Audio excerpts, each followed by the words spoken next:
Rust on the Razor, Tom and Scott series, Book 6. Author, Mark Richard Zubero. Publisher, St. Martin's Press, New York. Narrator, Eric Aust. Acknowledgements. For their kind help and assistance, Barb D'Amato, Hugh Holton, Rick Paul, Kathy Kaiser Reed, Mike Kushner, Mike Rockwell, and Paul Farnell. If growing up is painful for the Southern black girl, being aware of her displacement is the rust on the razor that threatens the throat. It is an unnecessary insult. Maya Angelou. Quoted from I Know Why the Caged Bird Sings. Chapter 1. Scott trudged into the bedroom, nodded at me, then plodded to the closet, slowly took off his suit coat, and began carefully undoing his tie. Each fold of blue silk took its own meticulous movement to unravel. He draped it carefully on his tie rack. No question that his meeting had gone poorly. The more enraged he becomes, the more painstaking his movements. If an opposing batter fears a fastball in his ear, he need only time the lengthening seconds between Scott's pitches. Many a surprised batter had flinched from the following curveball that gently drifted over the outside corner of the plate. Scott might be furious, but he kept control of himself. Then again, a few well-prepared players had found themselves sprawled on their asses in the batter's box. Scott pulled his white shirt out of his pants, unbuttoned it, and let it hang open over the soft blonde down on his chest. Then he sat on the edge of the bed and leaned over to unlace his shoes. "I'm exhausted," he said. It was only 11 a.m. We'd talked most of the night before. He'd gotten up at 6 to be at a breakfast meeting with his agent, his lawyer, and the lawyers from Physically Fit Sportswear, the clothes of champions. "What happened?" I asked. "I watched them attempt to pick apart my life. They canceled all the contracts." He placed the shoes next to each other under a corner of the bed and then draped one black sock over each one. "They can do that." They did it. Rumors about Scott's sexual orientation had swirled for months in the tawdry gossip papers. Then several weeks ago, we had insisted that an attack on us be reported as a hate crime against gay people. The news percolated through the athletic grapevine, but sports reporters in the major papers had hesitated to write about it. Scott's being gay became national headlines last week after a speech by Albert Hollis at the Southern Christians for Jesus, Morality and the Family Convention. The Reverend Hollis, from Scott's hometown in Georgia, had chosen to use him as an example of immorality. Without specifically stating Scott was gay, he dragged Scott's name through a mire of innuendo. The tabloid press went nuts with enormous, lurid headlines, and ugly rumors flooded through the mainstream press. Other preachers took up the throb of viciousness. Then a friendly journalist in Atlanta called Scott with the rumor that Hollis planned to release a negative video about Scott. Several days of investigation confirmed that Hollis had put together a hatchet job. One of the tamer sections showed clips of my lover autographing baseballs for kids, while a voiceover talked about gay people trying to recruit little children. 3 days ago, Scott had called a press conference to publicly announce his sexual orientation. A sensation followed and still continued. Unfortunately, at practice the morning of the announcement, he'd pulled a groin muscle while running wild sprints in the outfield. He had been x-rayed, examined, and placed on the 15-day disabled list. Scott had gone ahead with the press conference. The team decided silence equals safety and said nothing. Officially, they didn't have to take a stand, and with Scott out of action, they felt they could delay dealing with the issue of his sexuality. Now, rumors of an imminent trade or involuntary retirement swirled throughout the baseball world. Most of his teammates with half a brain had figured out he was gay a long time ago. Those who were friends and important to Scott knew and accepted the two of us.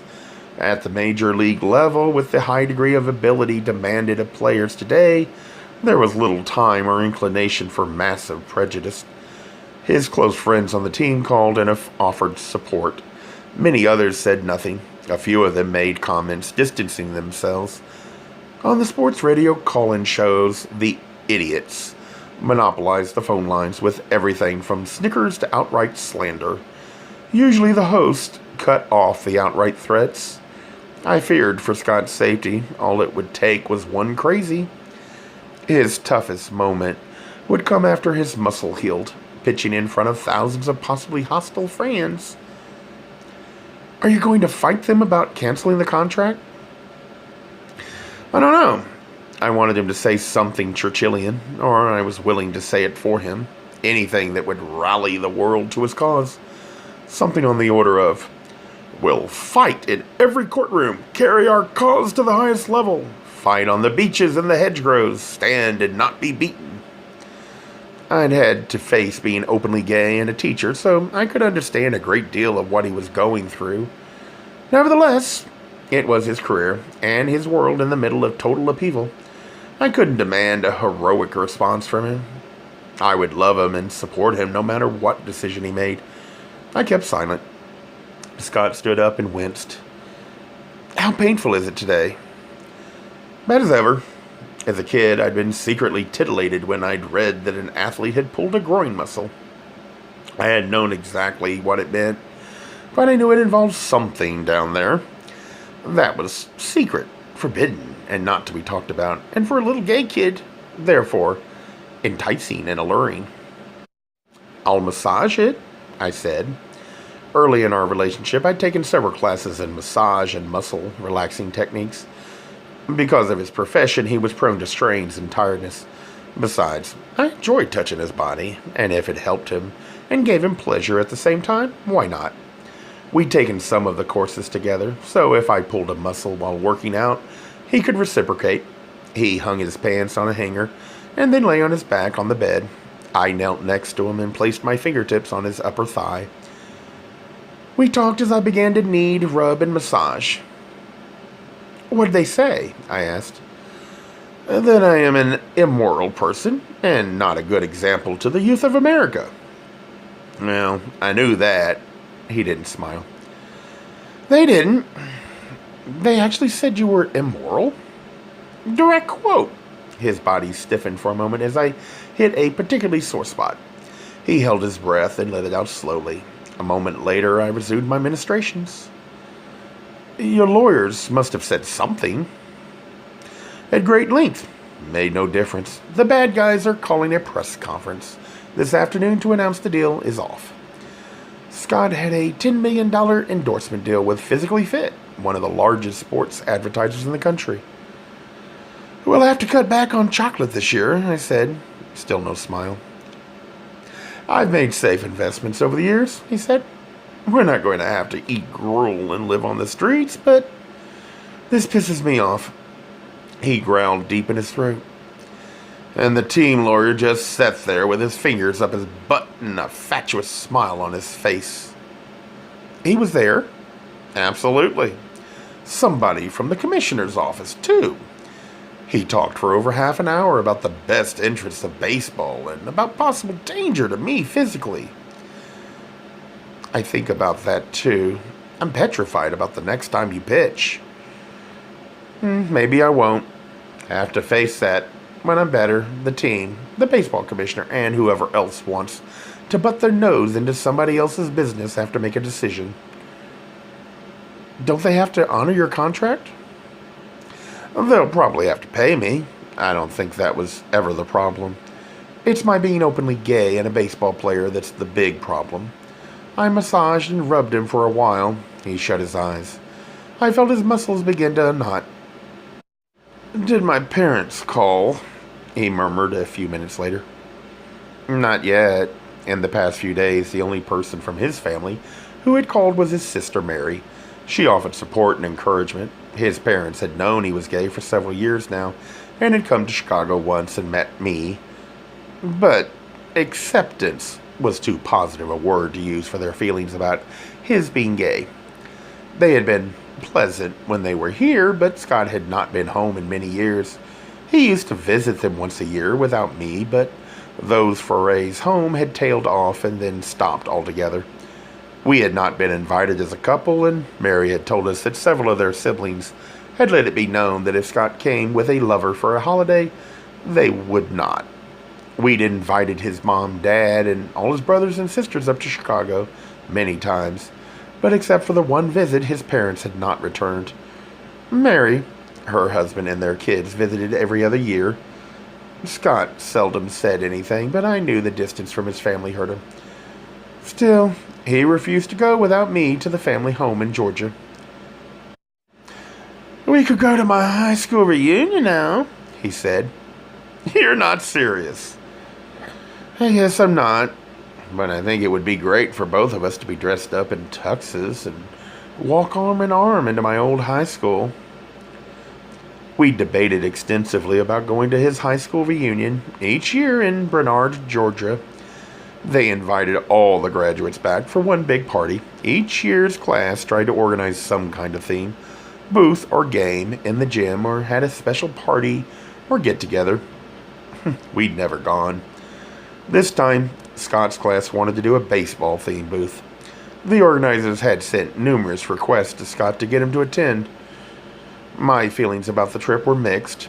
Strutting in proudly in the midst of some small-minded, small-town cretins sounded like in-your-face fun, but marching in the middle of thousands of people in a gay pride parade in a big city is very much different from being openly gay in the East. Nowhere, Georgia. Since the reunion was usually during the baseball season, we'd never had to make a final decision. "I hope you're not serious," I said. "You really think we'd be safe?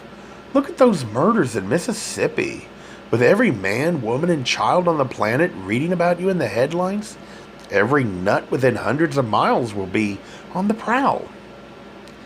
I don't mean to sound ignorant, and I know you're from there, and you know those people, but frankly, I wouldn't want to be caught in rural Georgia after dark with the whole countryside knowing we're gay.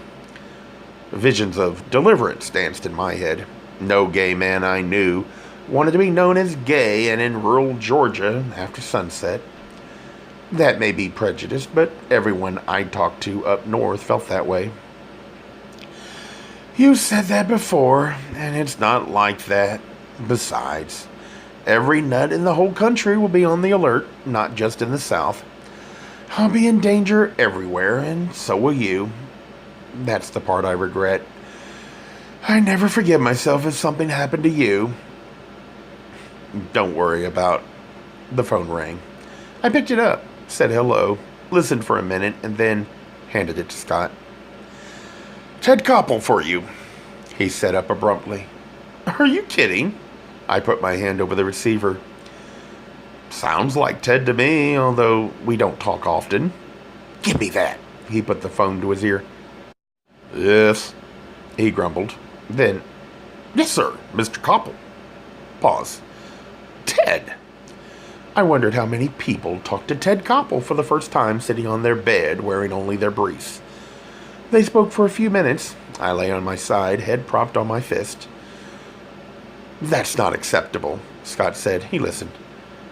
"I'm sorry. I don't mean to be difficult, and I'm not making demands. If you don't want me, that's all right, but I won't be on with anybody from the right wing. I know it's your show, but I won't appear with the stupid, the bigoted, or the ignorant. I won't debate my life or my rights with Nazis." He listened for several minutes. I watched his chest rise and fall. The noontime light through the floor-to-the-ceiling windows made the golden down on his chest and legs shimmer. "Okay, that sounds fine. I appreciate your understanding." Moments later, he hung up. "That was Ted Koppel," he said. "Ted stopped calling me. I don't know why." "He wants you on with me." "Do what?" "I said I'd talk to you about it." "What do you want?" "For all this to go away." He lay back down. "I hate every minute of this. Pitching in the World Series was not as much pressure as this." I gently stroked his chest hair. "You're the first Major League sports star to come out while still active." "I don't feel brave and noble. I'm more frightened than anything else." "We'll get through it together." His nod held no certainty.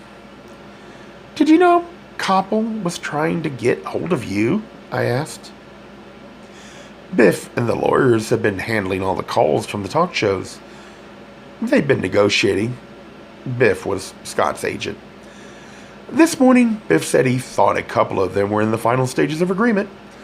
I told him it was okay to give them the new number. I think I want to do this one, and I'd like you to be there with me. Okay, I said. Normally, I'd have been thrilled out of my mind to be on Nightline, but under these circumstances, I wasn't sure how excited I was. The phone rang again. If it's the president, I'm busy, Scott said. He leaned back and shut his eyes. I picked up the phone and said, hello. Listened for a few seconds and then said, I'm sorry. He's busy. I dodged before Scott could whack me upside the head. It was my oldest brother calling to get an update on the latest happenings. My parents, brothers, and sisters had all called saying they would do anything they could to help. I spoke with my brother for a few minutes, told him the Nightline gig was pretty likely. I hung up, and a second later the phone rang again. Throw the damn thing across the room, Scott said. I listened for a moment to the soft-voiced drawl at the other end of the line. I tapped Scott with the phone. It's your mom. I think something's wrong. He sat up and took the phone. Mama? He listened for several minutes. When? Is Nathan or Mary there? I'm on my way. Don't worry. I love you. He hung up. What's wrong? Mama was calling from the hospital. Daddy's had a heart attack. They don't know if he's going to live. I have to go home. What can I do? He hesitated. Will you come with me? I'll need you. If the worst happens, or if he gets better, I'd like you to be there. Of course. I'll come with you. Beastly hot and ghastly humid Midwestern summers had never driven me mad with desire to go someplace even more hot and humid. It was mid-June, and we were headed for Georgia and possibly a funeral. Losing a parent, no matter how old you were or what other stresses you're under, takes total precedence in one's life and emotions. Ted Koppel and a budding career on the talk show circuit could wait. Scott had asked me to come with. He needed me. I would go with him. A Gay Mysteries audiobooks. I think it is easy to hate a label, but a face humanizes the word. So this effort is twofold. To offer comfort to those like myself that your world didn't end because you don't fit into the view of acceptable society on both sides. And in hopes of helping those with family that are LGBTQ, that it doesn't mean we are aliens from the child they once knew. Reassure them so they can maybe be supportive at the same time, being true to their values.